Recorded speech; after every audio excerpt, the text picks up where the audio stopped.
Yes, mate, so how's it going? My name's Lee, and welcome back to the FPL Punk YouTube channel, where we try to dominate FPL one game week at a time. Today, I'll discuss how my team looks for game week 36, then take a look at some of my favourite transfer targets heading to the last few game weeks of the season, and who I plan to captain in game week 36. Enjoy FPL content, please subscribe to the channel down below for more. Anyway, let's rock and roll. Be strong.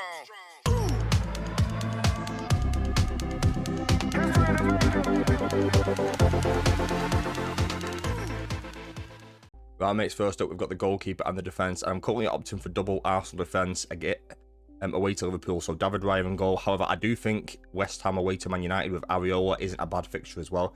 Depends how United are looking. Like, we're not scoring a lot of goals, we're conceding goals.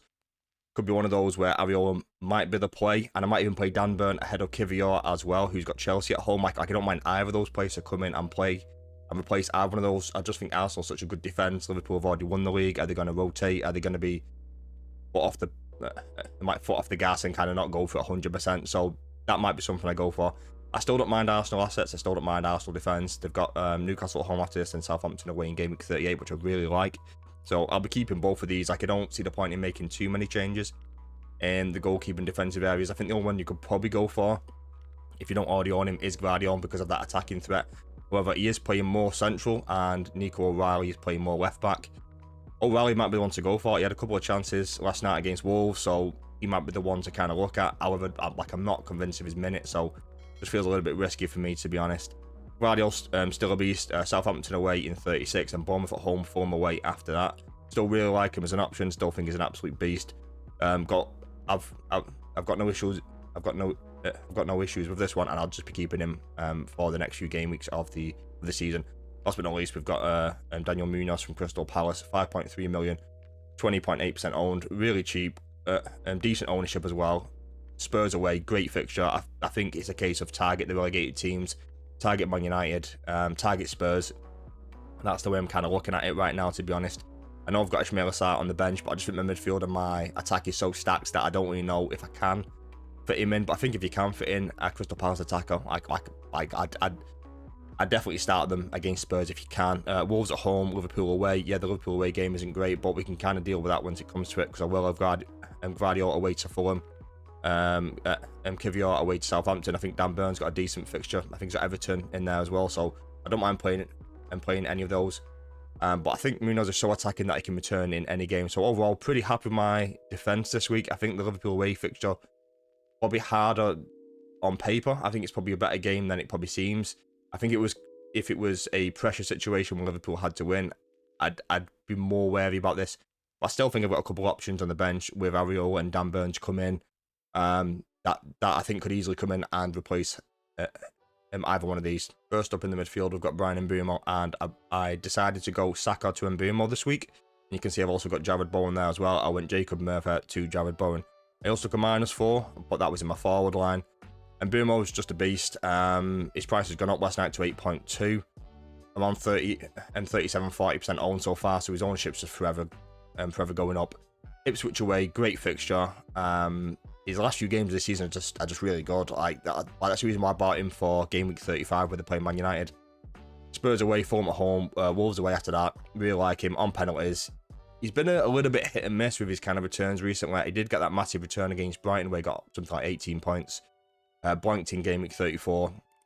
That happens sometimes. It kind of is what it is. I think Nottingham Forest have a good defence, and even though Brentford won and scored a couple of goals, and you'd kind of expect him being able to be involved, like he just wasn't. He had a couple of chances, just wasn't his day. I still really like him as an option, and I've got no problem owning him from now until the end of the season. Kevin De Bruyne scored last night. Really happy with his 11-pointer. Close consideration for captaincy for me, but I decided to go for Jared Bowen instead in game week 35. But De Bruyne was definitely on the cards. I just don't like captaining early kickoffs, that whole FPL kind of conspiracy thing or whatever. But as long as he plays, he's great. Could he get a rest against Southampton away and then play in the FA Cup final? Are they going to save him around this time so he can play in the final? That wouldn't surprise me. And if we do get information that De Bruyne isn't going to start Southampton, it might be a transfer out for me, to be honest.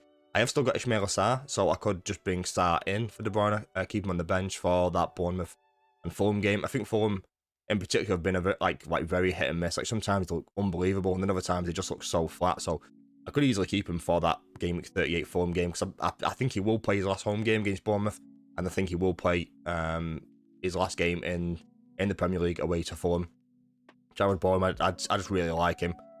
So talismanic for them, kind of playing that kind of number 9 right wing, right forward position on penalties, on a lot of set pieces. Probably more assist threat than anything else, but with the likes of Man United away, Nottingham Forest away, and Ipswich away, I just really like him as an option. I just think he's great. So because of that, I'm going to keep him for the next few games, and I think he'll do pretty well. Like, I'm relatively optimistic. He's an outside shot for captaincy as well. Like, even though it's not a great game on paper, he's done pretty well against in the past. West Ham tend to play pretty well against United, or they have done in the past. And I think it'll be no different here. Like, I think he'll do pretty well. You can see him getting in return. I don't know what it will be, but he's caused us problems in the past, and I think that will continue. I just don't see the point in messing around with Salah. Like, I know people might be thinking about selling him. There's reports that Haaland might be back in training. I just don't see the point in mucking around with Salah. I know he's not got a great game, Arsenal at home, but I just think he's so good that I just don't see the point in kind of even risking this one, because like we all know if Salah's on it, like, Salah's going to go massive. So as a result, I'm just going to keep him. Probably not a consideration for captaincy in probably any of these. Maybe Brighton away. I think Brighton have looked a bit shaky, but I think there's a couple decent options as well. But yeah, just not messing around with this one. Let's move on to the forwards. The last transfer I made in game week 35, I did Mateta to Johan Wissa for a -4, and I really like the move. And that's the reason why I did it, really. I think he's a beast. I think he's gone slightly under the radar. I think Mbeumo gets all the plaudits, but I think Wissa's just been great. I think he's got maybe 15, 16 goals in the league so far. Man United in 35, I think he'll play well against us. I think he'll score against us. Then Ipswich away, Fulham at home, Wolves away. I'm going to play him in all of the next 3, and I'm really happy to own him. Marmoush, like I said, I like that. There was reports that Howard might be back. I just don't see them risking it Southampton away when that's it. That feels like a winnable game, and if they do need him, then they can kind of rush him back for the FA Cup final. But like Southampton away, he might get some minutes. But something we've learned over Haaland over the last couple of years is that he doesn't play unless he feels 95, 100%, and I don't think he feels that right now. So as a result of that, I think Marmoush will start against Southampton, and I think he'll play, and I think he'll do well. So again, I'm just not going to kind of tempt anything here. Like, I'm not going to mess around with this one and think about trying to squeeze Haaland in for the last few game weeks of the season. Even if he is back for game week 37, I just don't see the point in moving things around and taking hits and taking Salah out. And I think I would either stick with Marmoush or just take Marmoush to somebody else. I think that would be rather. I think I'd rather do that rather than like completely mess with the whole structure of the team just to squeeze one player in when he's probably not even 100% fit. Last but not least, we've got Isak, and I really want to keep Isak because I think he's good and I think he'll do well. Chelsea at home, Arsenal away, and Everton at home. I think he's playable in all 3 games. But I do think there's a couple of players here that could squeeze in this team, and Isak might be the one that has to make way. We'll take a look at some transfer targets. We'll do goalkeeper and defence grouped together, and then midfield and forward. And there are a couple options here who I think you could take Isak to. Right, mates, we're going to look at some goalkeepers and defenders to buy for game week 36 to game week 38. On the left-hand side, we've got the fixture difficulty ticker from Fantasy Football Scout. Great site. They've got a great members area there as well. I recommend signing up. I'm not sponsored by them or anything. Just thought I'd throw that in there. So at the top, they've got the supposedly best fixture one over the next 3 games. So Ipswich, Forest, Man City, Brentford, West Ham.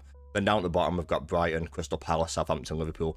So try and look at the teams towards the top, and I feel like the team and the players I've selected kind of range in those players at the top. I think if you are going to pick players further down, like I still don't mind Liverpool defence, I still don't mind Arsenal defence.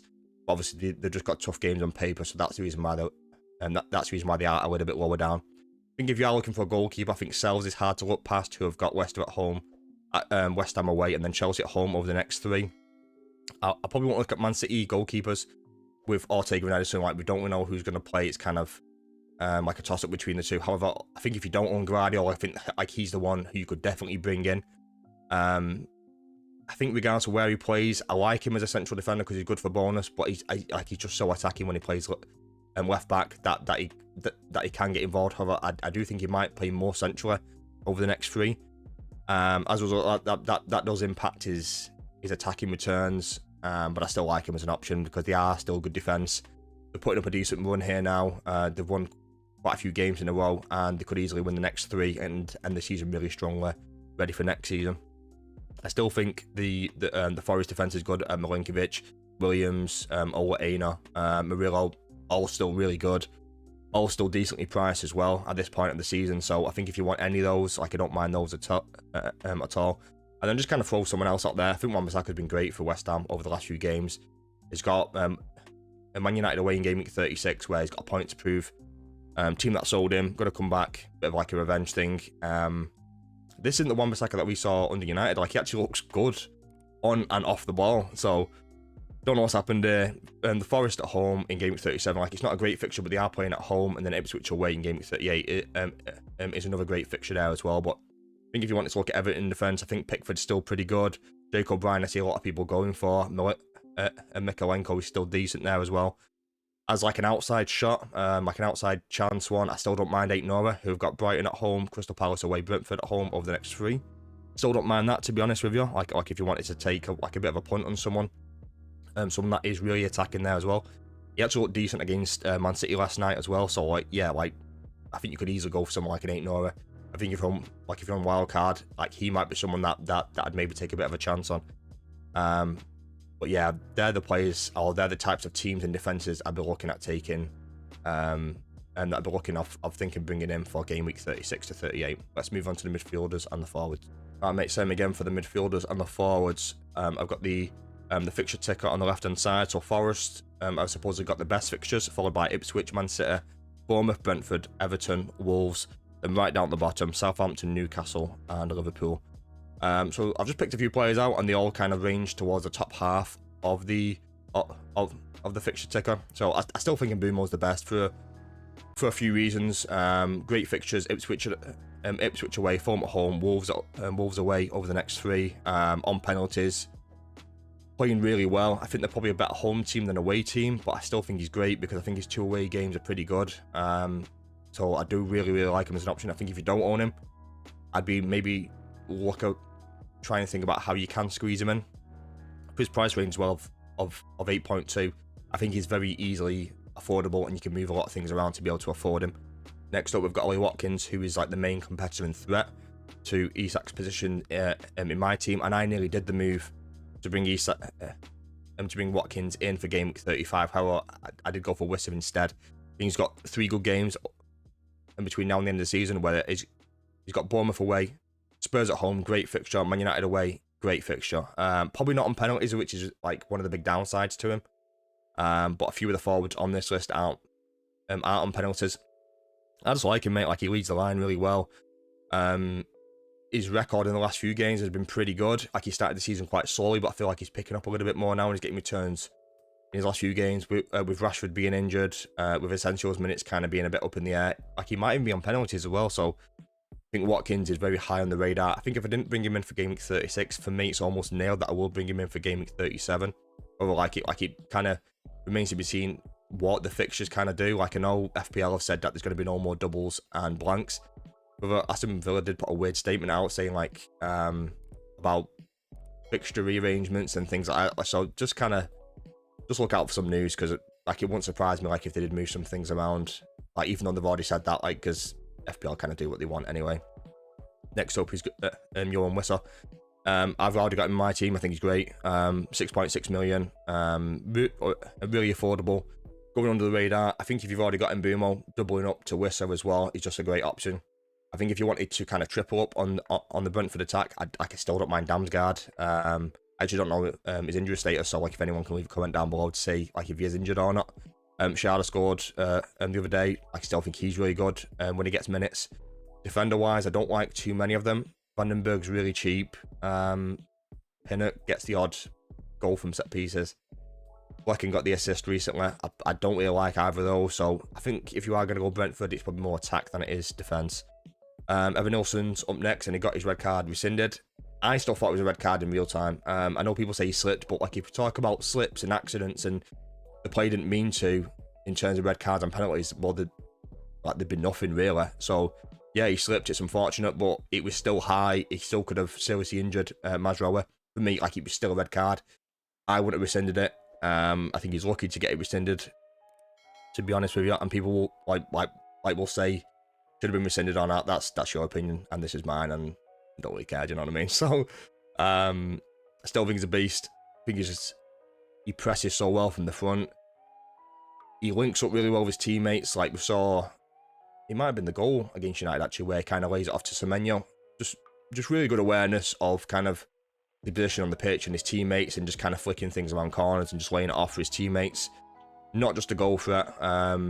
Gets fouled quite a lot. Like a lot of their penalties, like it's Evan Nilsson is the one who gets fouled. So I just really like him as like an all-round player. I think he's just a bit of a beast. And the second Bournemouth player is Justin Kluivert, mainly down to the fact they've got good fixtures and is on penalties. It's just hard to look past penalty takers at this point of the season when there's just so many different routes to points, and that's the reason why I've selected Kluivert. If you think I've missed any midfielder or forward, leave a comment down below and tell me who you're thinking of bringing in for Game Week 36 to Game Week 38. So the last thing I wanted to discuss today was captain set for Game Week 36. I've selected 4 players, however, like this could easily be 10 players long. I think there's a lot of different options out there. However, I've just kind of selected who I think are the 4 best as of right now, but things could change over the course of the game week. Like, if there's any injuries or suspensions in Game Week 35, then that obviously impacts Game Week 36. Bryan Mbeumo, and I think at this point of the season, I think expected minutes are just key, and I've put some expected minutes in the top corner of each one of the players. I think Mbeumo gets 90 minutes, and that's the reason why he's one of the main captaincy options for Game Week 36. Predicted to get 6.3 points according to FPL Review. Ipswich away, great fixture on penalties. In decent form. Let's see how he does in Game Week 35 against Man United. Up next, we've got Isak, only predicted to get 77 minutes, and I think this is just down to the fact they've got Callum Wilson. Like, they're still pushing for different things. They might manage his minutes, he's basically had an injury all season long. Are they going to manage that? But I do think Chelsea at home is still a good fixture for Newcastle. I think any fixture at home for Newcastle is great. Only predicted to get 5.1 points. I think it's a little bit low for Isak, but I could still see people go in there. But the minutes kind of put me off a little bit. Marmoush just feels like one, if he starts, might have to be the captain for me this week. This could easily be Kevin De Bruyne. There's reports that Haaland might be back. Like, if Haaland starts, then Haaland probably goes straight to number 1. I just don't see that happening. Like, I just don't see Haaland coming in straight away and starting from minute 1. Predicted to get 75 minutes, 5.2 expected points. Probably got the best fixture on paper, outside of probably Mbeumo. I think they're probably on a par with each other. And if Marmoush plays, he's probably only on penalties. I feel like when KDB starts, he gets a lot of set pieces. If De Bruyne doesn't start, Marmoush might be on a lot more set pieces, and I like him even more as a result of that. Last but not least, we've got Salah, and I think I feel like you have to discuss him. Like, even though he's got a bad fixture at home to Arsenal, great expected minutes around 85, and predicted points is around 5.5, and he's just been great all season. And I feel like you can't do a captaincy poll or captaincy kind of discussion without mentioning Salah. For me, out of these 4, probably leaning slightly more towards Mbeumo, but things might change over the course of the week, and I might go for someone like a Marmoush or a De Bruyne if we do hear that they do start. Right, mates, that's it for today's video. So we looked at my team for Game Week 36, just got some transfer targets, and then looked at captaincy. It's quite open in terms of captaincy for me, to be honest. I feel like you could look at maybe 10, 12 different players. Just have some fun with it, take a gamble on someone. For me, it's going to be like a coin toss between a few different players, and who knows, I might take a massive gamble and a massive risk on someone, and hopefully it pays off and we get those massive green hours. If you enjoyed today's video, don't forget to subscribe, leave a like, drop a comment down below. Have a good day, peace and love, and good luck for Game Week 36.